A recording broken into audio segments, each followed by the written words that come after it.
Gain start कर रहे हैं, तो ध्यान रखना कि हम लोग पढ़े थे स्टूडेंट, आज हम पढ़ेंगे एक क्वेश्चन जो 4 मार्क्स में WB में पूछता है, बहुत ज़बरदस्त पूछेगा वो चैप्टर क्वेश्चन। आप सुनिए पहले। कैपिटल गेन हम लोग पढ़े थे कब होता है।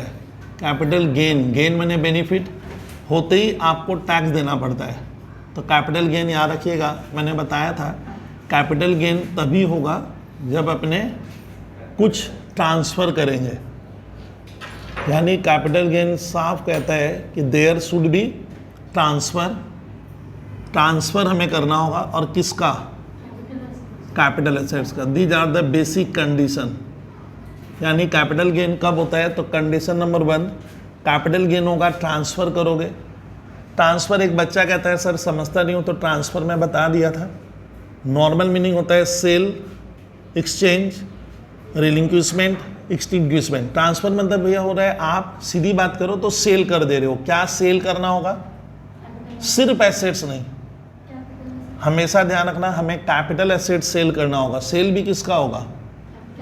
और वो कैपिटल एसेट्स ट्रांसफ़र करने से होगा क्या? जैसे ही मैं कैपिटल एसेट्स को ट्रांसफ़र कर रहा हूँ, ठीक है, तो ट्रांसफ़र होगा कैपिटल एसेट्स का, और ट्रांसफ़र करने के फलस्वरूप क्या होगा? गेन होगा। देयर शुड बी गेन या लॉस, निगेटिव इनकम, और वो जो गेन होगा that should not be exempt, और वो गेन हमारा क्या नहीं होगा? एग्जेम्प्ट नहीं होना चाहिए। एग्जेम्प्ट मैंने माफ़ हो जाता है, अंडर सेक्शन 54 में एग्जम्पशंस होते हैं सारे। तो आपको ध्यान रखना है कैपिटल गेन तभी होता है इनकम टैक्स में जब आप कैपिटल एसेट्स को बेचते हो या ट्रांसफ़र करते हो, उससे गेन होगा, और वो गेन आपका एग्जेम्प्ट नहीं होगा। तो जो बच जाएगा उसको हम कहेंगे कैपिटल गेन। ये हमें मालूम था, लेकिन सवाल उठता है कि हमारे मान लो कंट्री में बहुत से ट्रांजैक्शंस होते हैं। ट्रांजैक्शन माने एक विद्यार्थी कह रहा है कि सर सेल क्या होता है, एक्चुअली मुझे यही नहीं पता। What is sale? सेल का मीनिंग क्या है? क्योंकि ट्रांसफ़र एक बहुत बड़ा वर्ड है, ट्रांसफ़र के भीतर सेल आता है। माने सेल मतलब होता है आप किसी को ओनरशिप क्या करते हो? दे देते हो, मालिकाना हक दूसरे को देते हैं, बदले में उससे कुछ लेंगे, उसको कहते हैं कंसिडरेशन। तो सेल होने का कंडीशन क्या है कि आपको ownership in property in goods transfer करनी पड़ती है। माने आप जिस वस्तु को दे रहे हो सामने वाले को, उसका ओनरशिप उसे दे दोगे, उसका मालिक बन गया, वो उसको अब यूज़ करेगा, रिस्क भी उसका होगा। अब बदले में मैं उससे कुछ वैल्यूएबल कंसिडरेशन लूँगा। कंसिडरेशन मतलब कैश लेंगे या चेक लेंगे, कुछ तो लेंगे। तो ध्यान रखिएगा, उसको सेल कहते हैं। एक्सचेंज हम लोग समझते हैं कुछ सामान देकर कोई दूसरा सामान ले लेना, एक्सचेंज करना। रिलिंक्विशमेंट कर देना, अधिकार त्याग देना। एक्सटिंग्विशमेंट मतलब कोई दूसरा तेरे से अधिकार ले लिया, तो ये सब मान लीजिएगा ट्रांसफ़र होता है, और ट्रांसफ़र होने पे आपका कैपिटल गेन लगेगा। लेकिन मान लीजिए स्टूडेंट हमने कुछ एसेट्स, कैपिटल एसेट्स ट्रांसफ़र तो की है। ट्रांसफ़र मैंने हमने कोई कैपिटल एसेट्स मान लो ट्रांसफ़र तो किया है, बट वो इनकम टैक्स लॉ में उसको ट्रांसफ़र ही नहीं माना जाएगा। और अगर ट्रांसफ़र नहीं माना जाता है तो जो व्यक्ति है जो ट्रांसफ़र कर रहा है, जो पर्सन क्या कर रहा है, उस एसेट्स को ट्रांसफ़र करेगा, उसके लिए बहुत खुशी की बात है। क्यों खुशी किस चीज़ की हो रही है? क्योंकि इनकम टैक्स लॉ कह रहे हैं कि मैं उसे सेल मानूंगा ही नहीं। जब सेल नहीं मानोगे तो गेन होने का क्या नहीं है, सवाल ही नहीं है। लेकिन हमें लगेगा, हम नॉर्मल व्यक्तियों को क्या लगेगा, सर ये तो सेल हो रहा है, ये तो सेल हो रहा है, लेकिन ना, लॉ बोल रहा है मैं इसे सेल हरगिज नहीं मानूंगा। इसका ना आपको ये जानना पड़ता है कि ट्रांसफ़र क्या होता है और कौन कौन से ट्रांजैक्शंस है, कौन कौन से ट्रांजैक्शंस है सर जिसे जो हो है तो ट्रांसफ़र, बट उसको हम ट्रांसफ़र नहीं मानेंगे। नॉट, ध्यान से देखिए, रिगार्डेड एज ट्रांसफ़र। इसका मतलब क्या होता है मालूम है? वो सर मेरी नज़र में या तेरी नज़र में एक ट्रांसफ़र है, सेल हुआ है, बट गवर्नमेंट कहता है ना, इनकम टैक्स लॉ कहता है हम उसे सेल नहीं मानेंगे। क्लियर करना बहुत ध्यान से स्टूडेंट, तो तुम लोग थोड़ा ध्यान से समझ लेना कि हम लोग उसे सेल नहीं मानेंगे। तो एक बार स्टूडेंट थोड़ा सा क्लियर कर लेना क्या क्या बोले कि ट्रांसफ़र होने पे ही क्या होगा, कैपिटल गेन लगता है, गेन होगा। लेकिन मान लेना कुछ लेन देन ऐसे है जो सर हमारी बुक्स में लॉ ने बताया कि देखो भैया हम लोग इसे ट्रांसफ़र नहीं मानेंगे, उसको ट्रांसफ़र नहीं मानने का, जबकि ट्रांसफ़र था। तो ऐसे कौन कौन से लेन देन है आपको लिखेगा, give at least 4 examples which are not treated as transfer, जिसको आपको क्या नहीं मानना है, ट्रांसफर नहीं मानना है। एक सिंपल उदाहरण देते हैं कि बहुत बार एक व्यक्ति स्टूडेंट दूसरे व्यक्ति को क्या करता है, गिफ्ट देता है।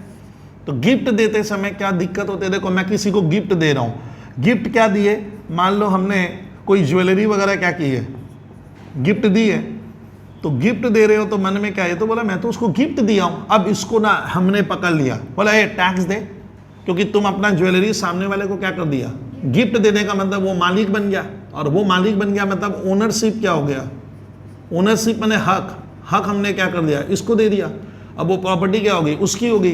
तो इसको एक जन बोला अरे भैया तुम तो ये क्या कर दिया, सेल ही हुआ, हाँ, लेकिन ये बदले में क्या नहीं लेगा, उससे गिफ्ट देंगे तो हम क्या नहीं लेंगे, पैसा नहीं लेंगे, उससे गवर्नमेंट को मतलब नहीं है। गवर्नमेंट बोलता है तेरा कैपिटल एसेट तेरे हाथ से क्या है, चला गया है, ये इसका मालिक बन गया है, तो हम तो मानेंगे आप क्या करके आए, सेल करके आए। लेकिन ना, अब हम लोग पढ़ेंगे इसको सेल नहीं माना जाता। यानी हम किसी को गिफ्ट में कैपिटल एसेट देते हैं, विल बनाते हैं, उत्तराधिकारी बनाकर देते हैं, वो मेरे हाथ से निकल जाती है और इसकी हो जाती है, बट फिर भी मैं उसको क्या नहीं मानूंगा, सेल नहीं मानूंगा, और मुझे कैपिटल गेन टैक्स देना ही नहीं पड़ा, क्योंकि कैपिटल गेन होगा ही नहीं।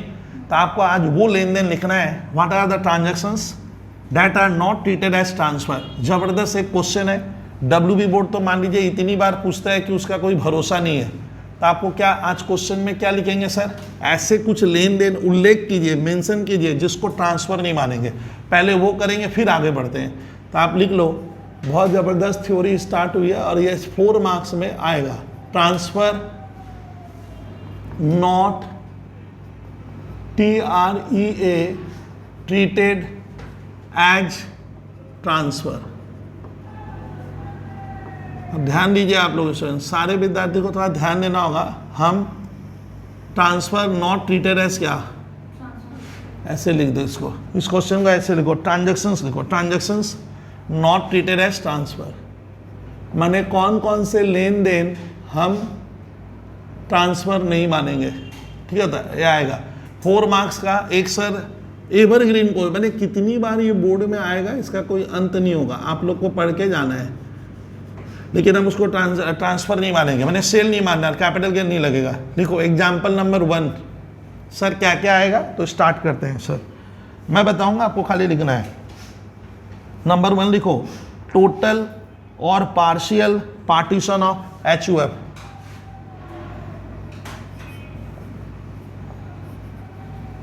Total oblique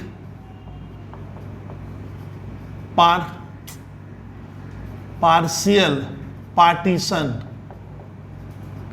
of Hindu undivided family, Hindu undivided family. Section 47 subsection 1 आपको अवश्य लिखना है, बहुत ध्यान से स्टूडेंट क्लियर करो। गर्ल्स मैंने क्या लिखा समझा दे रहा हूं कि सर जब हमारी हिंदू अनडिवाइडेड फैमिली का पार्टीशन हो गया, मैंने क्या, सब मेंबर अलग अलग हो गए, तो उस समय जो कैपिटल एसेट्स आप ट्रांसफर करोगे मेंबर लोगों को, हिंदू अनडिवाइडेड फैमिली में तो मेंबर होते रहे भाई, तो मेंबर को जो कैपिटल एसेट्स मिलेगा तो माना जाएगा उसको क्या, यानी हमारी हिंदू अनडिवाइडेड फैमिली का टुकड़ा हो गया, बंटवारा, पार्टीशन, या तो पूरा या क्या टोटल हो गया, या क्या पार्शियल। तो उस केस में जो कैपिटल एसेट्स हम ट्रांसफर करेंगे उसको सेल नहीं मानेंगे और उसमें कैपिटल गेन हमें देना नहीं पड़ेगा। ये ध्यान रखना बहुत ध्यान से, आपको इतना उलझना ही नहीं। अब देख लीजिए क्या बोले कि सर एक हिंदू अनडिवाइडेड फैमिली टूट गई है, उसके मान लो 3 सदस्य है या 4 मेंबर है, तो हिंदू अनडिवाइडेड फैमिली क्या करेगी, जो करता है वो कैपिटल एसेट्स ट्रांसफर कर देगा किसको, मेंबर लोगों को। कोई एसेट्स बंटवारा में मिलेगा तो जो बंटवारा में, लेकिन माना जाएगा हिंदू अनडिवाइडेड फैमिली जो कैपिटल एसेट दे रहे हैं मेंबर लोगों को, वो हिंदू अनडिवाइडेड फैमिली के लिए क्या नहीं है, ट्रांसफर नहीं है, और उसमें उसे टैक्स नहीं देना पड़ेगा। यानी लाइन याद करो, टोटल और पार्शियल पार्टीशन समझते हो, तो ओ ये पार्टीशन है, पार्शियल क्या होगा, पार्टीशन आप समझते हो सर, टुकड़ा हो गया है। पार्टीशन किसका हुआ, हिंदू अनडिवाइडेड। उस समय स्टूडेंट अगर हिंदू अनडिवाइडेड फैमिली कोई कैपिटल एसेट्स क्या करती है, ट्रांसफर करती है अपने मेंबर लोगों को, तो माना जाएगा इसने क्या नहीं किया है, सेल नहीं किया है, और सेक्शन लिखना होगा 47 सबसेक्शन क्या 1। दूसरा लिखो, हमें तो 5 एग्जाम्पल लिखना बहुत है इसमें। दूसरा लिखिए ट्रांसफर ऑफ कैपिटल एसेट्स। अच्छा पहले ये लिखो गिफ्ट, अगर मैं ये देखो ये तो लिखना ही है, गिफ्ट किसी को देता हूं, विल इररिकवरेबल ट्रस्ट, IRRECOVERABLE, वो मैं बता दूंगा। सेक्शन 47 सबसेक्शन 3 है, ध्यान रखिएगा। सर इसका थोड़ा विषय वस्तु लिख लो, ये हेडिंग है, आपको सिखा रहा हूँ। यानी हम लोग स्टूडेंट कैपिटल एसेट्स किसी को क्या करते हैं, गिफ्ट देते हैं।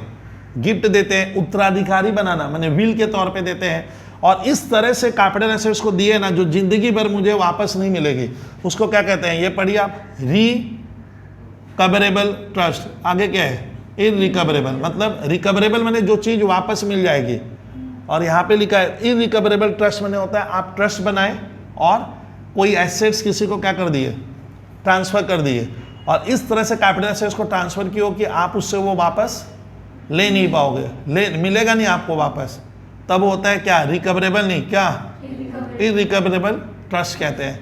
तो गिफ्ट के तौर पे अगर हम कैपिटल एसेट्स देते हैं तो उस पर हमारा कैपिटल गेन माना ही नहीं जाएगा कि हमने सेल किया है, और मुझसे किसी भी तरह का कैपिटल गेन टैक्स नहीं लिया जाएगा। इसका विषय वस्तु अगर लिखना है तो लिखो ट्रांसफर ऑफ कैपिटल एसेट्स, ये थोड़ा सा लिख देना, ये 2 नंबर पॉइंट हुआ हमारा। इसका विषय वस्तु लिखते हैं ट्रांसफर ऑफ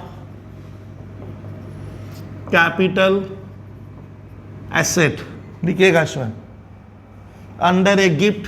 क्या बना के दिए हो आप, या तो आप किस तौर पे दिए, गिफ्ट हम लोग जैसे देते ही हैं भैया गिफ्ट, विल बना दिए मैंने उत्तराधिकारी, वॉरिस जिसको कहते हैं वॉरिस, will recoverable irrecoverable trust, TRUST trust is not considered as transferred. साफ लिख रहे हैं इज क्या, not considered as TRANSFER is not considered as transfer and not chargeable to, and not chargeable मतलब आपके ऊपर किसी भी तरह का टैक्स नहीं लगेगा, not chargeable to capital gain tax। यानी हमारे 2 पॉइंट हुए, हमें 4 नंबर में आएगा, बोलेगा कौन कौन से लेन देन ट्रांसफर नहीं है, तो लिख देना अगर हम किसी को गिफ्ट के तौर पे कोई कैपिटल एसेट देते हैं, उत्तराधिकारी बनाना, जैसे माँ बाबूजी अपनी संपत्ति बेटों के नाम कर दिए तो विल के तौर पे दे दिए, या आपने कोई ऐसा ट्रस्ट बना लिया जहाँ पे आप जो कैपिटल एसेट दोगे वो लाइफ टाइम में क्या नहीं होगा, आपको मिलेगा नहीं, रिकवरेबल नहीं होना चाहिए, तो माना जाएगा आपने अपनी कैपिटल एसेट किसी को दे दी बट आपको टैक्स नहीं देना पड़ेगा। यानी गिफ्ट के तौर पे जो हम कैपिटल एसेट देते हैं तो उस पर माना जाएगा मैंने वो कैपिटल एसेट सेल नहीं की है और मेरे ऊपर किसी भी तरह का टैक्स नहीं लगेगा, और साफ लिखा हुआ है कि कैपिटल गेन के दायरे में नहीं आएगा। इस कारण हम लोग जो मार्केट में स्टूडेंट इतना गिफ्ट वगैरह देते हैं इसीलिए क्या नहीं होता है, कैपिटल गेन नहीं लेता है। शादी ब्याह में नहीं देखे माँ बाबूजी अपनी सर बेटे या बेटियों को सोना चांदी देते हैं, तो उस समय बाबूजी का अधिकार तो चला गया, वो तो बेटी का हो गया, लेकिन कैपिटल गेन देते हुए देखे हो, बाबूजी बोलेंगे कि सर मैंने अपना ज्वेलरी बेच दिया ना, उसको बेचना नहीं माना जाता है। हम लोग ये सब समाज में करते हैं। गिफ्ट बहुत कॉमन है, आप जानते हो, विल माने उत्तराधिकारी, और आपने कोई ट्रस्ट बनाकर कोई को कैपिटल से ट्रांसफर कर दिया। अब पॉइंट नंबर 3 नंबर लिखिएगा, ये तुम लोग को थोड़ा सा समझने में दिक्कत होगा लेकिन लिखो, लिखिए transfer between holding and holding to subsidiary. समझ में नहीं आएगा सर क्या है, क्योंकि हमें 4 पॉइंट लर्न करना है। ट्रांसफर बिटवीन होल्डिंग, यहाँ पे सर ये होल्डिंग क्या है भैया बताऊंगा, होल्डिंग टू सब्सिडियरी।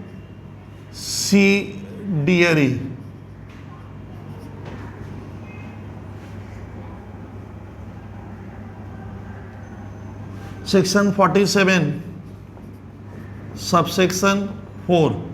अच्छा ये 3 था, पहले वाला 1 था और ये 4 है। सर ये होता क्या है, देखिए अब कहानी को लिखेंगे एक लाइन में। सर इसके भीतर क्या लिखना transfer of capital assets, transfer of capital asset by A holding company. यहां पे होल्डिंग का मतलब होता है होल्डिंग कंपनी, ये बीएसटी में चले गए आप। ट्रांसफर ऑफ का by holding company to its subsidiary, subsidiary, ये सब आप लोग बीएसटी में पढ़ोगे। To its subsidiary company is not considered, नहीं माना जाएगा, is not considered as transfer, as transfer and not chargeable to capital gain tax. सुनिए कहानी को समझा दूं सर, अभी हो जाएगा। अच्छा, अब एक तो यहाँ पे कंडीशन लिख देना, इसके नीचे आपको एक तो कंडीशन लिखना है कि ये ट्रांसफर नहीं है। होता क्या है वो मैं सिखाऊंगा। कंडीशन में स्टूडेंट आप लोग को लिखना है होल्डिंग कंपनी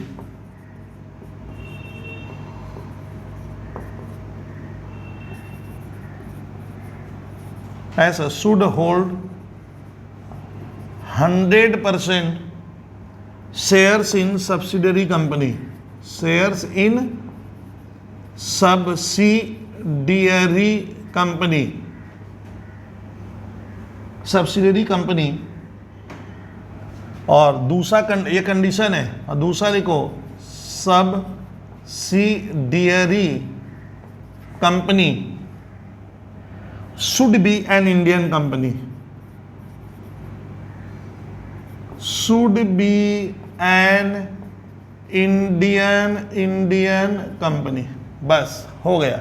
हम लोग 3 तो पॉइंट लिख लिए WB के हिसाब से। अब बता रहा हूँ सर, थोड़ा सा इसको समझ हल्का सा, इसमें और भी ज्ञानबाजी की जरूरत नहीं, हमें तो पूछेगा। अब सुनिए होल्डिंग कंपनी क्या होती है सर। आप बीएसटी में आप मालूम नहीं भैया ये बीएसटी का है, फिर भी सर बता दे रहे हैं। कंपनी वगैरह बीएसटी में ज़्यादा आता है। होल्डिंग कंपनी स्टूडेंट उस कंपनी को कहेंगे जिसका किसी दूसरी कंपनी पे, क्या दूसरी कंपनी जो है ना उस पे मेरा दखल अंदाजी है, वहाँ कंट्रोल मेरा चलेगा, मैं जो बोलूँगा वो होगा। तो सर होल्डिंग कंपनी, दूसरी कंपनी क्या हुई, मान लीजिए ए लिमिटेड एक तो कंपनी है सर, उसने क्या किया, बी लिमिटेड एक तो दूसरा कंपनी है, मैंने क्या किया इस कंपनी का क्या कर लिया, शेयर खरीदा है, शेयर बिकता है मालूम है, और वो भी मोर देन 50% शेयर्स। क्या बोले गर्ल्स, होल्डिंग कंपनी चलती भाषा में पढ़ा है, वो कंपनी मानी जाती है, आप पढ़े होगे बिजनेस स्टडीज में, जिसका दूसरी कंपनी पे क्या है, दखल अंदाजी है। समझ में आ रहा है, दूसरी कंपनी का दखल अंदाजी है। सर कैसे, मेरी कंपनी, मैं अलग तुम अलग ना, मैंने इस कंपनी का क्या कर लिया है, शेयर खरीदा, इक्विटी शेयर। शेयर दो तरह का होगा, पढ़ाऊंगा तो इक्विटी शेयर, जो रिलायंस का शेयर बिकता है ना, तो दो तरह के शेयर होते हैं, इक्विटी शेयर्स। मैंने इस कंपनी का इक्विटी शेयर खरीदा, वो भी मोर देन 50%। मान लीजिए इसके कुल 200 तो शेयर है, इसके मानिए ना, और मैंने 105 शेयर खरीद लिया, तो देखो 50% से क्या है, ज़्यादा नहीं हो गया 100 का, तो ये कंपनी माना जाएगा, ये इसको कहेंगे होल्डिंग कंपनी, और जिसका मैंने शेयर खरीदा वो माना जाता है सब्सिडियरी कंपनी। सब्सिडियरी है, होल्ड कर रहा हूँ मैं, होल्डिंग पावर मेरे पास आ गया, तब इसके बाद भयंकर ताकत आ जाती है मालूम है। और इस कंपनी के जो बोर्ड ऑफ डायरेक्टर्स होते हैं ना, तो डायरेक्टर्स को अपॉइंट करने का ताकत मेरे पास आ जाता है, तब क्या होगा, होल्डिंग कंपनी माना जाएगा। तो बोल रहा है कि अगर किसी होल्डिंग कंपनी ने, अब कहानी ज्ञानबाजी को समझाऊं, अगर किसी होल्डिंग कंपनी ने, अब ये कंपनी मान लो एक ही टाइप का हो गया, दोनों अलग अलग है, लेकिन इस कंपनी पे मेरा कंट्रोल आ जाएगा, दखल अंदाजी हो जाएगी। 50% से ज़्यादा क्या करते हैं, शेयर खरीद लेते हैं। ये खरीदा मैंने नहीं, ये खरीद लिया, इक्विटी शेयर। छात्रा सही बोल रही है। अब सुनिए, आप जिसका शेयर, अब सुनिए लिखा है यहाँ पे, कोई कंडीशन है होल्डिंग, अच्छा ये कंपनी ना 100%, अब बोलता है कि मेरा 100% ये क्या होगा, सब्सिडियरी होल्डिंग कंपनी शुड 100%, अच्छा इसका अगर 200 को शेयर है तब यहाँ पे होल्डिंग कंपनी उसको कहते हैं जो 50% से ज़्यादा खरीदे। लेकिन इस इनकम टैक्स लॉ में लिखा है कि अगर उसका 200 शेयर है तो आपको क्या 200 शेयर ही खरीदना पड़ेगा। यानी आप ये देखिएगा होल्डिंग कंपनी सब्सिडरी कंपनी का 100% शेयर खरीद के बैठी हुई है। और इसी होल्डिंग कंपनी ने, अच्छा, इस कंपनी का इंडियन कंपनी होना बहुत जरूरी है। अब बच्चा को मैंने पूछा इंडियन कंपनी क्या है, तो देखो बीएसटी कितना काम का पेपर है, समझ रहे हो। बीएसटी को अगर कोई बच्चा हमारा 12WB में 100 पढ़ रहा है तो उसको नॉलेज नहीं होगा, वो कुछ नहीं कर पाएगा। देखिए अब आप इंडियन कंपनी जानते हो कि नहीं मुझे नहीं मालूम। इंडियन कंपनी उस कंपनी को कहेंगे जिसका रजिस्ट्रेशन इनकॉर्पोरेशन, समझ में आ रहा है, रजिस्ट्रेशन क्या इनकॉर्पोरेशन हमारे देश का कंपनी एक्ट 2013 में बना था, उसमें उसका रजिस्ट्रेशन हुआ होगा या कोई प्रीवियस लॉ में, तब उसको कहेंगे इंडियन कंपनी। इंडियन कंपनी वो कंपनी है जिसका रजिस्ट्रेशन, अरे इनकॉर्पोरेशन कहाँ पे करवाना पड़ेगा, पंजीकरण, हाँ समझ, इंडियन कंपनीज एक्ट 2013 या पुराना लॉ में वो होता है इंडियन कंपनी। तो बोल रहा है कि अगर सुनिए होल्डिंग कंपनी अब अपनी सब्सिडरी कंपनी में पूरा शेयर खरीद के बैठा हूँ और मैंने यहाँ से कोई एसेट्स इसको क्या किए ट्रांसफर गए, तेरे को एसेट्स भेज रहा हूँ, कौन सा एसेट्स, कैपिटल एसेट्स, तो ये दोगे तो हमारा देश का इनकम टैक्स डिपार्टमेंट क्या किया, गला पकड़ लिया, समझे, कौन सा, अरे income tax department holding company को, अरे तुम तो कैपिटल एसेट्स उसको दे दिया तो ये तो सेल हो गया, अब तेरा नहीं रहा, किसका हो गया, उसका हो गया, तो तुम कैपिटल गेन टैक्स दे, नहीं देना है। यानी कोई भी होल्डिंग कंपनी सब्सिडरी कंपनी को कैपिटल एसेट्स क्या करती है, ट्रांसफर करती है उस सब्सिडरी कंपनी को जिसका मैंने 100% शेयर खरीद कर बैठा हुआ है, उस पर दखल अंदाजी पूरी मेरी चलेगी। और वो कंपनी ये वाली एक तो इंडियन कंपनी होनी चाहिए, कौन सी कंपनी, तो धीरे धीरे समझिए, तब मैं इसको जो भी दूंगा यहां से वहां कोई कैपिटल एसेट्स में ट्रांसफर करता हूं वो ट्रांसफर माना ही नहीं जाएगा।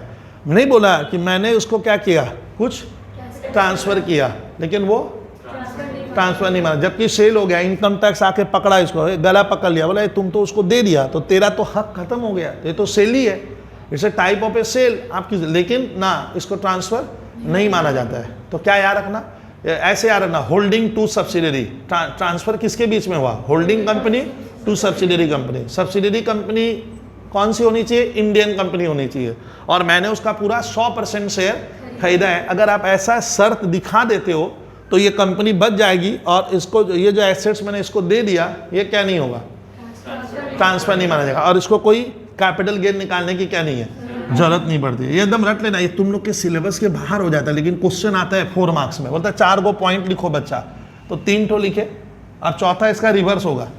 अच्छा 47(1) ऐसे सेक्शन याद कीजिए, 47(3) गिफ्ट का है, 3 गिफ्ट का है, होल्डिंग टू सब्सिडरी आता है पहले, होल्डिंग टू सब्सिडरी 4 है, 40 सेक्शन देना होगा, और एक तो लिखेंगे अब सब्सिडरी कंपनी अपने होल्डिंग कंपनी को कैपिटल एसेट्स क्या की है, ट्रांसफर की है, तो लिखा जाए सर, लिखे। अब हो गया सब्सिडरी टू होल्डिंग, बहुत ही मजेदार है, ट्रांसफर, अरे अभी लिख बिटवीन, ये बहुत जबरदस्त आता है, इसीलिए ना इसको धीरे धीरे ढंग से लिखवा रहा हूं, subsidiary to holding. Sir subsidiary बाद में आएगा है 47 सर हमारा सबसेक्शन 5, कृपया अंडरलाइन कीजिए। अब आप लिखते हुए ही समझ जा रहे हो कि इसमें सब्सिडरी कंपनी क्या करेगा, एक कैपिटल एसेट्स है जो कौन देगा, सब्सिडरी होल्डिंग को देगा, लग रहा है सब्सिडरी होल्डिंग को देगा। तो ज्ञानबाजी स्टार्ट करें, transfer of capital assets, transfer मैंने यहाँ पे बेच देना, transfer of capital asset by a किसके द्वारा, subsidiary company to its holding company, to its क्या होल्डिंग क्या कंपनी, इज नॉट कंसिडर्ड, इसको नहीं माना जाएगा, not considered as transfer, as क्या नहीं मानेंगे, TRANSFER, as transfer, and not chargeable to capital gain tax.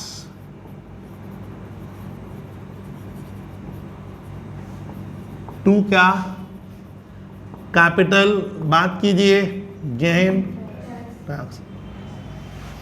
अच्छा पहले ध्यान रखना, पहले है होल्डिंग टू सब्सिडरी और दूसरा वाला क्या है, सेक्शन बोल दीजिए तो विद्यार्थी लोग 47(5) है, पहले 4 है, ठीक है। इसका अब इसमें कुछ शर्त क्या होगी वही समझ में आ रहा है, वैसा ही कंडीशन होना चाहिए। कंडीशन लिख लीजिए सर, 2 तो कंडीशन है, 1 और 2। सर कंडीशन लिखा दीजिए तो, हाँ लिख लो, लिखो, ठीक है। तो whole of the share, whole of the shares of subsidiary company, whole of the shares of should be held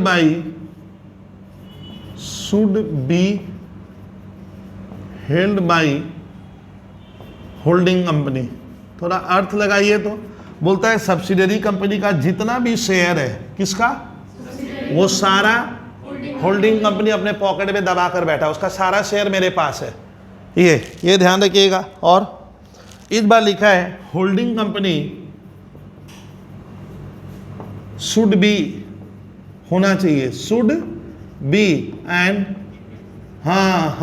Indian company. थोड़ा सा इनकी चर्चा बढ़ाकर 2-3 तो पॉइंट और लिख लेंगे। अब 4 तो पॉइंट आपको लग रहा है सर मैं ज़्यादा नहीं लिख पाऊंगा तो सेक्शन दीजिएगा, आप खाली ये वाला मैटर लिख दीजिएगा, कंडीशन हटा भी सकते हो, और ये सेक्शन 1, 2, 3, 4 तो WB में आएगा। बताइए ऐसे कौन से लेन देन है जो कैपिटल जो ट्रांसफर नहीं माना जाएंगे अंडर इनकम टैक्स एक्ट 9। तो पहला लिख देना कि सर पहला वाला हो गया कि अगर हिंदू अनडिवाइडेड फैमिली का खत्म हो गई, टोटल क्या हो गया, अरे पार्टीशन अलग अलग हो गए, पार्टीशन हो जाए या पार्शियल हो जाए तो हिंदू अनडिवाइडेड फैमिली जो कैपिटल एसेट्स क्या करेगी, ट्रांसफर करेगी। गवर्नमेंट पकड़ लेगा कर्ता को, तुम तो सारा मेंबर मतलब जो भाई जो लड़का लड़की वाइफ के बीच में ट्रांसफर हो जाता है। जैसे मैं एक हिंदू अनडिवाइडेड फैमिली बनाया हूँ, मैं उसमें मेंबर बताऊंगा, मेंबर हो गई मेरी वाइफ मेरे बच्चे बस, और मैंने उनको कैपिटल, एक दिन हमारा हिंदू अनडिवाइडेड फैमिली का पार्टीशन हो गया तो सारा मैंने कैपिटल एसेट्स क्या किया, डिवाइड कर दिया, तो माना जाएगा मैंने तो ट्रांसफर कर दिया। गवर्नमेंट मेरा गला पकड़ी, बोले भैया टैक्स दीजिए, आप तो एसेट्स उनको दे दिए, मैंने मालिकाना हक तो मेरा चला गया, पैसा लिए कि नहीं लिए उससे मतलब नहीं है, लेकिन मेरा मालिकाना हक चला गया तो इसको सेली कहेंगे। अब आपका अधिकार का है लेकिन इसको नहीं, ट्रांसफर नहीं मानेंगे, यानी मैं कैपिटल गेन टैक्स नहीं दूंगा मुझे। दूसरा हम लोग तो ये 47 से स्टार्ट हुआ सबसेक्शन 1। दूसरा ध्यान रखिएगा कि ये बहुत चलता है, हम गिफ्ट तो आए दिन देते हैं, नहीं देते हैं क्या, गिफ्ट देते हैं क्या, विल मने मैं तो विल बना दिया, देखो भैया मेरे मरने के बाद ये संपत्ति इसको मिले, ये इसको मिले, उसको कहते हैं विल, उत्तराधिकारी। और देखो वहां पे देखो, मैं पढ़ूंगा इसको, रुकना, रिकवरेबल क्या लगा देना, इरिकवरेबल ट्रस्ट, मतलब मैंने एक ट्रस्ट बनाया और उसमें कैपिटल एसेट्स ट्रांसफर कर दिया, जिंदगी भर उसको वापस नहीं लूंगा। तो ध्यान रखो आप, बस ये ध्यान रख, गिफ्ट, विल और इरिकवरेबल ट्रस्ट सेक्शन 47(3) आ गया। फिर होल्डिंग टू सब्सिडरी 47(4) हो जाएगा। होल्डिंग टू सब्सिडरी काफी है, होल्डिंग कंपनी कैपिटल एसेट्स किसको ट्रांसफर किया, सब्सिडरी कंपनी। सब्सिडरी कंपनी उसको बोला गया है जिसका 100% शेयर मैंने खरीद के बैठा हुआ है, और वो कंपनी सब्सिडरी जिसको मैं दे रहा हूँ वो एक तो इंडियन कंपनी होगी, मतलब उसका यहाँ इंडिया में रजिस्ट्रेशन होना जरूरी है। और subsidiary to holding, subsidiary company ने क्या किया, होल्डिंग कंपनी को कोई कैपिटल एसेट दिया है तो सब्सिडरी का गवर्नमेंट गला पकड़े, तुम टैक्स दे, तुम तो प्रॉपर्टी दे दिया। अगर उस सब्सिडरी कंपनी का 100% शेयर क्या किया है, होल्डिंग कंपनी खरीद के रखा है, और यहाँ पे होल्डिंग कंपनी क्या होगा, इंडियन कंपनी होगा, तो उसको टैक्स नहीं दे माना जाएगा, वो अपना कैपिटल एसेट ट्रांसफर नहीं किया है। सर 5 नंबर पॉइंट लिख लीजिए, 2 तो ज्यादा लिखो। और ये WB में तुम लोग मत सोच कि आएगा नहीं, अरे बाबा ये एवरग्रीन है। सेक्शन एक बार बोलिए 47, अरे सेक्शन बोलिए मेरे साथ साथ, हाँ 47 सबसेक्शन 1, फिर 2 गायब है, 47(3), 47(4), 47(5). 47(4) है होल्डिंग टू सब्सिडरी, 47(5) है सब्सिडरी टू होल्डिंग, 47(3) है हमारा गिफ्ट वाला, बस गिफ्ट याद रखो। 47 हुआ फैमिली टूट गई, 47(1) इतना ध्यान रखिए। पहले होल्डिंग का आता है, याद रखिएगा आप लोग, भूलिएगा मैं सर, तो ये आपको ध्यान रखना ही पड़ेगा। सर 2 तो ज़्यादा क्यों लिखवा रहे हो तो गया ना, इसलिए कि 1-2 हम भूल गए, मेमोराइज नहीं है, तो 2 और लिख लेने से एक हमारा सॉलिड क्वेश्चन होगा और एमसीक्यू भी हो जाएगा सारा। चलिए सर 2 ठो कौन सा लिखा रहे हो? वो मैं बता रहा हूँ, वो मैं बता रहा हूँ, आपको सोचना नहीं है सर। मैं बता रहा हूँ, इसको आप सुनिए ना, बहुत ही ज़बरदस्त है, आपको खाली लिखने का है। हाँ, इसमें लिखिएगा ये एक अच्छा लग रहा है, ये एग्जाम ओरिएंटेड है, मैं वही लिखवा रहा हूँ। हाँ, इसमें लिखो ट्रांसफर ऑफ, अरे अपने WB को मैं वही लिखा रहा हूँ जो हमारे काम का है। Transfer of works of art, कलाकारी नहीं कहते हैं, works of art archaeological collection, ARCHAEO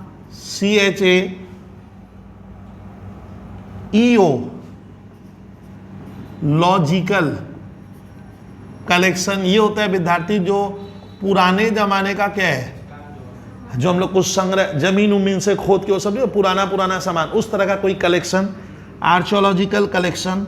और आर्ट कलेक्शन लिखा है बुक्स में, क्या आर्ट कलेक्शन, फिर लिखेगा स्टूडेंट आर्ट कलेक्शन के बाद ठीक है, दो बुक्स मैन्यूस्क्रिप्ट्स। अगर आप कोई बुक्स और क्या आया SCRIPTS manuscripts, drawings, painting,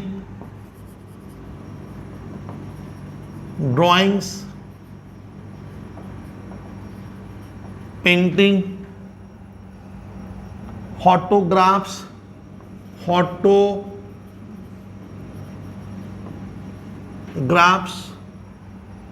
printings. अब सुनिए, बताऊंगा मीनिंग, मैं बता दूंगा। प्रिंटिंग सेक्शन 47 हम लोग पढ़े थे अभी कितना 5 तक, तो अब जंप कर रहे हैं, मैं 20 से हटा दिया हूं। ये काम का है, देख लो 47 क्या है, लाइन। सर हम लोग पढ़े थे कैपिटल एसेट्स क्या होता है मालूम है? मान ले कोई ड्राइंग होता है, पेंटिंग होता है, नहीं समझ पा रहे, वर्क्स ऑफ आर्ट होता है जिसको आर्टिस्टिक वर्क कहते हैं, तो ये सब ना कैपिटल एसेट्स होता है।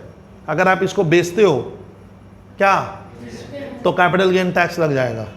क्लियर करना। मान लो जैसे होता है मोनालिसा, सुनी होगी, उसका पेंटिंग लाखों में बिकता है, तो वो पेंटिंग क्या कर रहे हैं, अगर कोई बेचता है तो कैपिटल गेन लगेगा। वो सब यूनिक आइटम है, ये हमारे घर का बच्चा का ड्राइंग नहीं है, वो जो तो कागज में बना लिए, ये सब हाई फाई, समझ रहे हो ना वर्ड क्या है। लेकिन आप तो बोले थे सर वो सब कैपिटल एसेट्स है, उस पर टैक्स लगेगा, लेकिन ना, नहीं लगेगा। कब? अगर आप कोई works of art, artistic work, पुराने जमाने का कोई संग्रह, आर्ट कलेक्शन, वो सब है आपके पास, या आपने कोई बुक्स, कोई मैन्यूस्क्रिप्ट्स, कोई ड्राइंग्स, पेंटिंग, फोटोग्राफ, प्रिंटिंग, किसको दोगे मालूम? अगर आप ये बेचे हो तो कैपिटल गेन लगेगा, लेकिन अगर आप किसको बेच रहे हो, गवर्नमेंट को देना पड़ गया, गवर्नमेंट वो सब आपसे ले ली, तब वो ट्रांसफर नहीं माना जाएगा। तो देखिए इसका कहानी लिखेंगे इस तरह से लिखना, द ट्रांसफर शुड मेड। अच्छा, ये किसको ट्रांसफर करेंगे, तो कंडीशन लिख लो, कंडीशन बोल के लिख, transfer should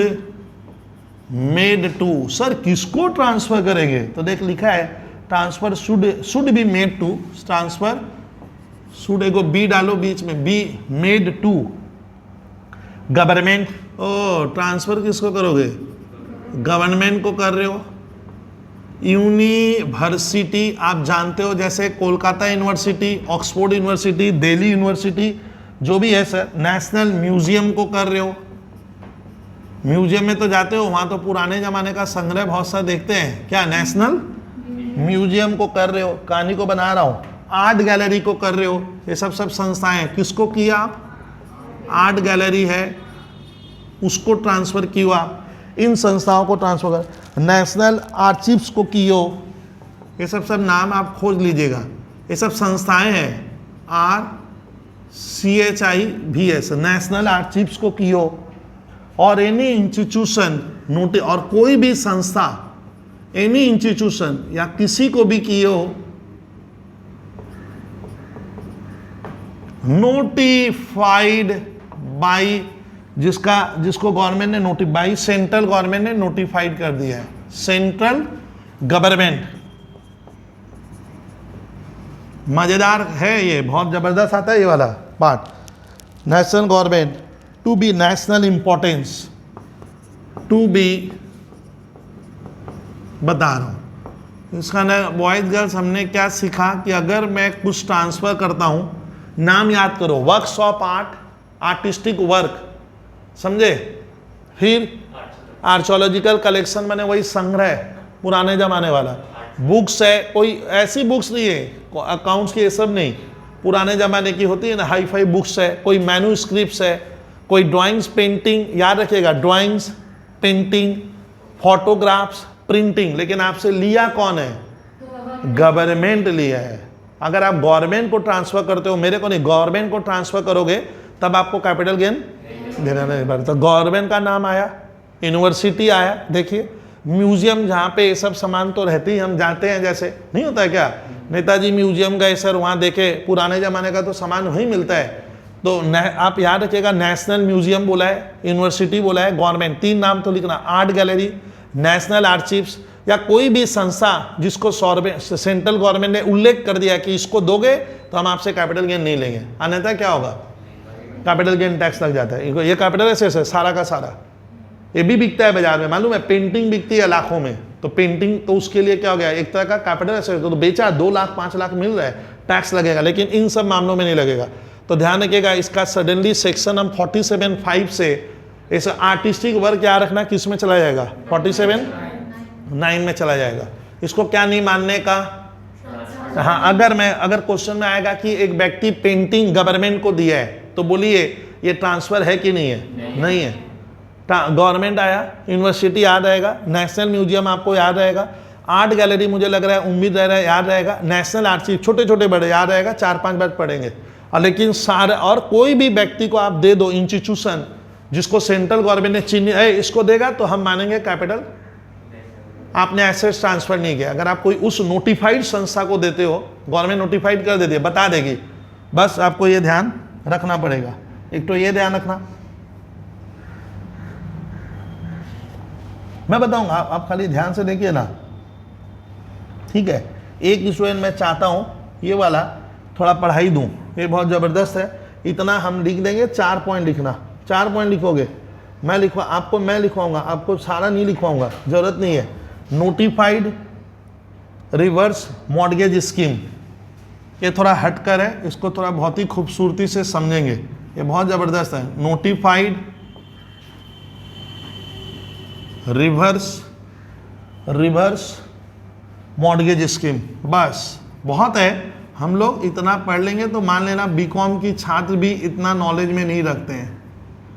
notified reverse mortgage scheme 47(16) आ गया, सेक्शन में बहुत ही जबरदस्त बढ़ोतरी हो गई। कितना लिखोगे? 47(16) है। चलिए सर, कराइए सर, देखो ये बहुत जबरदस्त है, ये 2 मार्क्स 1 मार्क्स में भी आ सकता है, अगर सिलेबस में है तो करवा रहा हूं।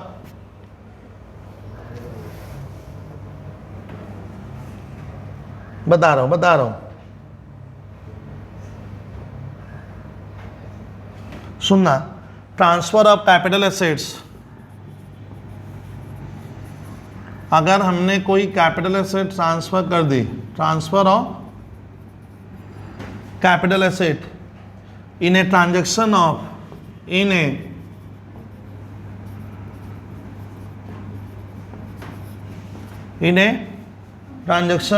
of reverse mortgage, reverse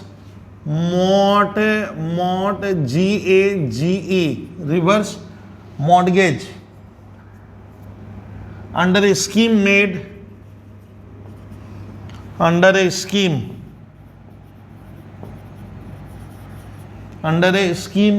made and notified by central government, और सेंट्रल गवर्नमेंट ने उसको चिन्हित किया है, notified by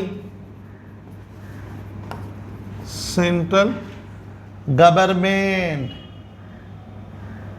is not a transfer, is not a transfer for the purpose of capital gain, for the purpose of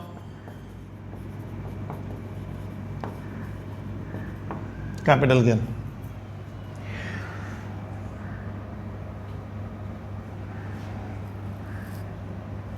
सुनिए, ये reverse mortgage scheme sir मैं खाली सिखाऊंगा कि ये आपको रट्टा लगाना है। सर ये कुछ समझ में नहीं आया, आप ही लिखे आप ही समझे जैसे लग रहा है। सुनिए, लिखा है कि हमने कोई कैपिटल एसेट्स, मैंने एक एसेट्स किसी को दे दी, ट्रांसफर मैंने, आप अपना अधिकार क्या कर दिए, खो दिए, तो मेरा नहीं रहा, वो किसी दूसरे का, वही होता है ट्रांसफर। तो मैंने कोई कैपिटल एसेट्स किसी को दे दी, लेकिन किस स्कीम के तहत, बोलता है कि इन्हें देखो ट्रांजेक्शन ऑफ रिवर्स मॉर्गेज, ये रिवर्स मॉर्गेज वर्ड याद रखिए, एक स्कीम होती है अंडर ए स्कीम मेड। ये स्कीम क्या की है, हमारी गवर्नमेंट ने ऐसी एक स्कीम लाई है। स्कीम क्या होता है, जैसे कभी कभी हम लोग पेपर में पढ़ते हैं कि 15 अगस्त को हम लोग स्कीम ला रहे हैं भाई, बिग बाजार, कि आपको 5,000 का खरीदोगे तो 4,000 तक में वो सामान दे देंगे। तो एक तो क्या था स्कीम, किसने लाया, किसने, यहाँ पे बिग बाजार बोलता है सामान 5,000 का, तो वो स्कीम उसी दिन उसी समय चलेगी, और उन लोगों ने उसको चिन्हित किया है कि इस दिन हमारा 16 अगस्त को जाओगे तो नहीं होगा, वही कहानी है। तो बोलता है गवर्नमेंट ने एक स्कीम लाया, रिवर्स मॉर्गेज स्कीम। बोलता है ये स्कीम सेंट्रल गवर्नमेंट की है, और रिवर्स मॉर्गेज स्कीम में अगर आप कुछ कैपिटल एसेट्स किसी को देते हो तो उसको हम सेल नहीं मानेंगे। तो ये होता क्या, अब सवाल उठता है sir what is reverse mortgage scheme. तो ये आप लोग पहले सुन लीजिएगा, transaction not regarded as transfer का सेक्शन हम पढ़ते हैं। पहला था 47(1), फिर हो गया 3 में क्या लाए थे, वो गिफ्ट वाला आइटम है 47(3), होल्डिंग टू, इधर सुनना, होल्डिंग कंपनी सब्सिडरी को, तो पढ़ना तो पड़ेगा, देखो 47(4) और सब्सिडरी टू होल्डिंग, हाँ वो शेयर का लो जा। फिर हम लोग सीधा जंप किए 9 में क्या होता है, अगर हम लोग कोई आर्टिस्टिक वर्क होता है, ड्राइंग्स है, पेंटिंग है, ये सब अगर हम गवर्नमेंट को, नेशनल म्यूजियम को, आर्ट गैलरी को क्या करते हैं, अपना वो सामान बेच देते हैं, तो इसको, लेकिन आप लेने वाला गवर्नमेंट अगर है तो वो ट्रांसफर नहीं माना जाएगा। और रिवर्स मॉर्गेज स्कीम सीधा जंप कर गया, वो तो था 9, आ गए 16 में। लेकिन अब एक क्वेश्चन लिखेंगे, सर होता क्या, what is reverse mortgage scheme, ये 1 मार्क्स के लिए ये हो गया। Transaction not regarded as transfer में बहुत सा आइटम है, लेकिन हमारे WB के छात्र, सर इतने आइटम हम कहाँ से याद करेंगे, बुक्स में और है, लेकिन वो समझ में भी नहीं आएगा, मोटा मोटी वो समझाने लायक वाला लिखाऊं। तो सवाल बनता है, अब हम लोग एक थ्योरी लिखेंगे। सर अगर 1 मार्क्स का एक क्वेश्चन लिखो, सर होता क्या है, ठीक है, तो लिखिए, ठीक है, तो लिखो रिवर्स मॉर्गेज स्कीम है क्या, कृपया इसको लिखा दूं, एक तो अलग से लिख है, रिवर्स मॉर्गेज स्कीम सर क्या है, ये कब लागू होगी, इसका कुछ मीनिंग ही नहीं समझे सर, आप ही तो लिख के समझ ले रहे हो, ऐसा लग रहा है। तो लिखिए आप लोग, बता दे रहा हूं, लिखो इट इज ए स्कीम, ये एक सर स्कीम है for the benefit of senior citizen,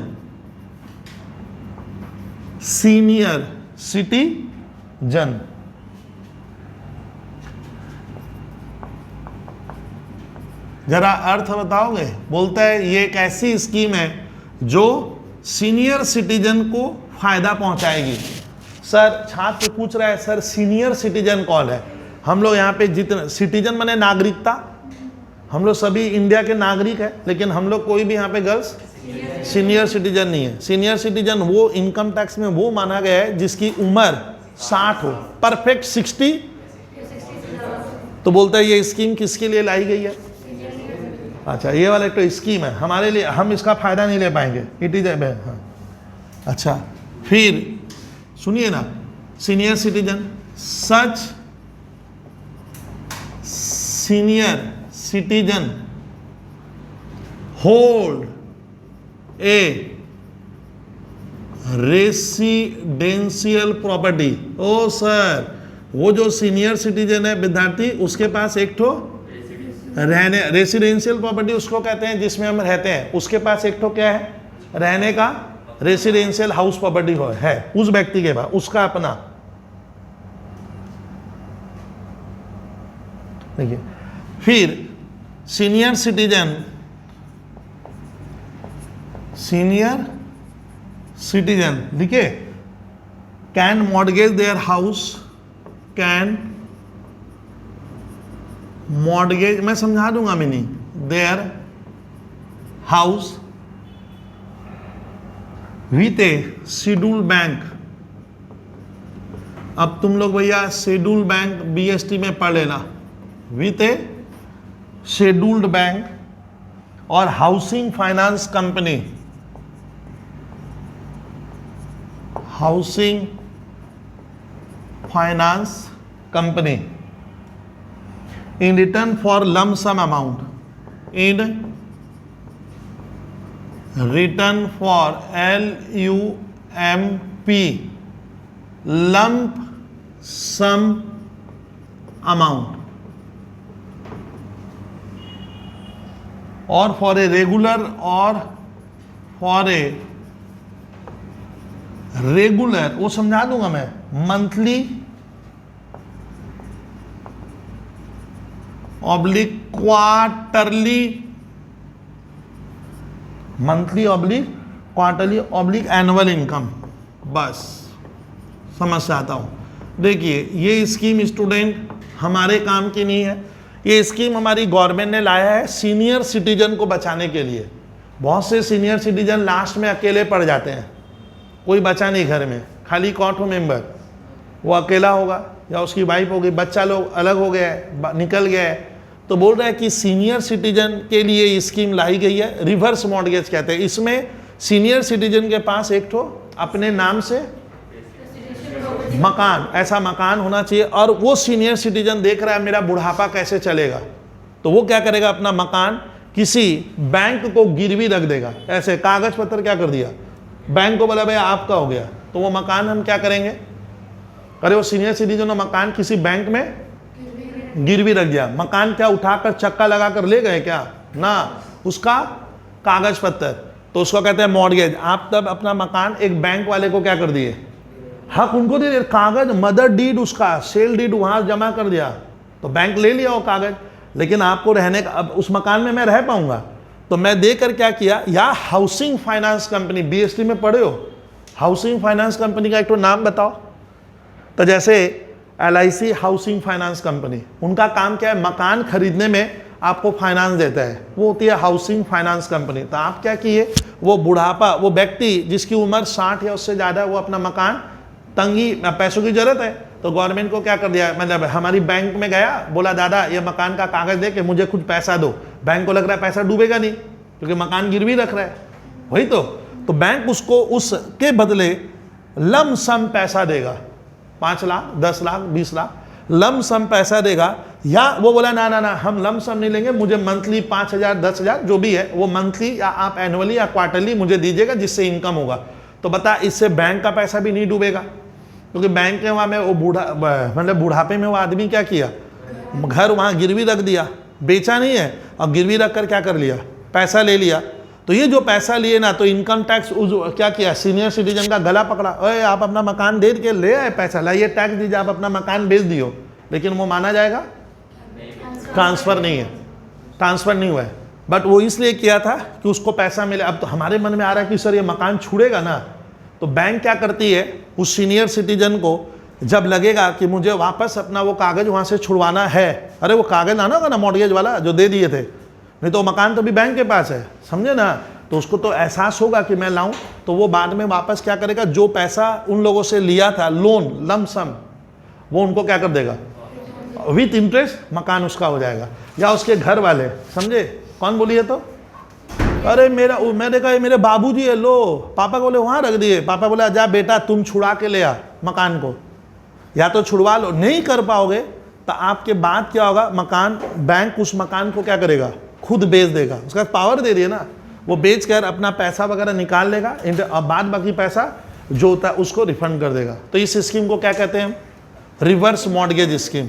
बोलिए एक बात, कौन तुम बताओ तो गर्ल्स, रिवर्स मॉर्गेज स्कीम तब क्या है, सीनियर सिटीजन का जो हाउस ना, ये लाया किसके लिए गया है, सीनियर सिटीजन को। सीनियर सिटीजन लास्ट में देखना, रिश्ता में भी हम बहुत से व्यक्ति देखें, मकान पड़ा हुआ है, एक को खाली क्या है, वाइफ गुजर गई है, एक अकेला इंसान है, वो क्या करेगा, और लड़का लोग देख नहीं रहा ना लड़की लोग देख रही है, तो वो क्या किया, अपना मकान गया, स्टेट बैंक शेड्यूल बैंक है, गया बोला दादा क्या करो, मेरा मकान आप गिरवी रख के मुझे कुछ पैसा दो ना।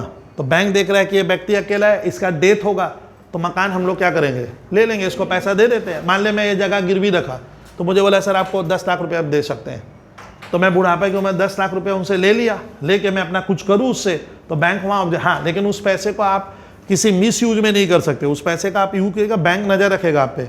और मेरे मरने के बाद क्या होगा, बैंक अपना वो मकान बेचकर पैसा निकाल लेगा, ज़्यादा निकल रहा है तो मेरे नॉमिनी को दे देगा, या मेरे को ही वो मकान वापस चाहिए तो मुझे पैसा देना पड़ जाएगा, मकान छूट जाएगा। तो इस स्कीम में जो हम मकान देते हैं रेसिडेंशियल हाउस प्रॉपर्टी, वो कैपिटल गेन के दायरे में नहीं आएगा। ये क्लियर कर पा रहे हो? तो ये थोड़ा ध्यान रखना कि कितने लेन देन है जो ट्रांसफर नहीं माने जाएंगे। एक बार सेक्शन इससे सुने, पहला वाला सेक्शन बोल 45 ना उसको बोलने दो, हाँ 45 सबसेक्शन 1, दूसरा वाला अब बोलने दो ना, 47 सबसेक्शन 3, हाँ सुनो ना एक बार तुम लोग, हाँ फिर बोलिए, 47 सबसेक्शन 4, फिर 47 सबसेक्शन 5, हाँ फिर उड़ान लगाओ, 47 सबसेक्शन 9, फिर 47 सबसेक्शन 16। हाँ ये है रिवर्स मॉर्गेज, ये है वो पुराने जमाने का संग्रह, याद आ रहा है? ये होल्डिंग सब्सिडरी H2S और S2H होल्डिंग, ये है गिफ्ट, और ये है फैमिली टूट जाना, फैमिली क्या हो गई, ब्रेक हो गई। तो ये एकदम सही बोले, ये लिख देगी ना तो टीचर इसी में सेटिस्फाइड है। और आएगा what do mean by reverse mortgage scheme, उसका मैं कुछ लिखवाया नहीं, वो लिख देना कि उस मकान का क्या होगा, या तो मेरी मृत्यु के बाद बैंक मकान बेचकर अपना पैसा निकाल लेगा, नहीं समझे क्या, या मेरे को लग रहा है ना मैं बैंक को क्यों दूंगा, मैं बोला दादा वो मकान का कागजात दो, बैंक बोलता मेरा पैसा दे, तो मैं बैंक को पैसा दे दूंगा, चीज़ क्लियर कर लेना, तो मकान मेरा होगा। और अगर बैंक खुद बेचता है और बैंक को ज़्यादा पैसा मिल जाए, उसको जो लोन दिया था बैंक या तो उससे क्या मिल गया है, तो वो ज़्यादा क्या कर देगा, नॉमिनी लोग को रिफंड कर देगा। तब इस स्कीम को कहेंगे हम रिवर्स मॉर्गेज स्कीम। ये थोड़ा ध्यान रख लेना तुम लोग, आ रहा है समझ में? अच्छा लास्ट आज सुन लेना, आपका एक क्वेश्चन पूछता है, मैं ये पढ़ा दे रहा हूँ, इन लोग 2 मिनट और देगा कि short term long term capital gain में क्या फ़र्क है, किसमें बोलो तो? 2 तरह का गेन होगा, short term capital gain, long term. तुम बताओ तो girl, short term capital gain कब होता है? 36 मंथ से ज़्यादा अगर ऐसे बोल देना सर, अगर हम कोई संपत्ति बेचते हैं, कैपिटल एसेट बेचते हैं, क्या अगर वो शॉर्ट टर्म नेचर की है, शॉर्ट टर्म किसको कहते हैं, जिसको हम बॉयज सुनना 36 महीना क्या किए हैं, रखा हूँ और बेच दिया हूँ विद इन 36 मंथ, तो नॉर्मली वो शॉर्ट टर्म कैपिटल एसेट्स हो गया। और बेचते ही कौन सा गेन होगा, तो लिख देना कि sir short term capital assets को बेचने पे शॉर्ट टर्म कैपिटल गेन होता है। Short term capital assets sir बोला गया है इनकम टैक्स द्वारा, वो एसेट्स है जिसको हम अपने पास 36 महीने रखेंगे, उससे ज़्यादा नहीं, उसके पहले ही क्या कर देंगे, बेच देंगे, तब वो शॉर्ट टर्म है। लेकिन शेयर के मामले में गवर्नमेंट ने कुछ साल पहले नियम बदले, बोला ना शेयर अगर आप 12 महीना रखते हो ना तब वो शॉर्ट टर्म है, और 12 महीना 1 दिन हो गया तो। लेकिन कौन सा शेयर, लिस्टेड शेयर कौन सा शेयर है, जिसका शेयर मार्केट में तो नीचे लाइन चलता है, टीवी खोलोगे ना वो सब लिस्टेड कंपनी है। तो लिस्टेड शेयर का नियम क्या है विद्यार्थी, 12 महीना रखूंगा तो शॉर्ट टर्म है, और 12 महीना 1 दिन हुआ तो। अभी मैं परसों ना हिंडाल्को का शेयर खरीदा था, बिरला की कंपनी है, मुझे एक दोस्त बोला लग रहा है 5-10 रुपया बढ़ेगा, खरीद ले, तो मेरा 16,000 रुपया लगा, मैंने शेयर क्या किए, खरीद लिए, और मैं कल देखा अरे 5 रुपया बढ़ गया है, कल बेच दिए।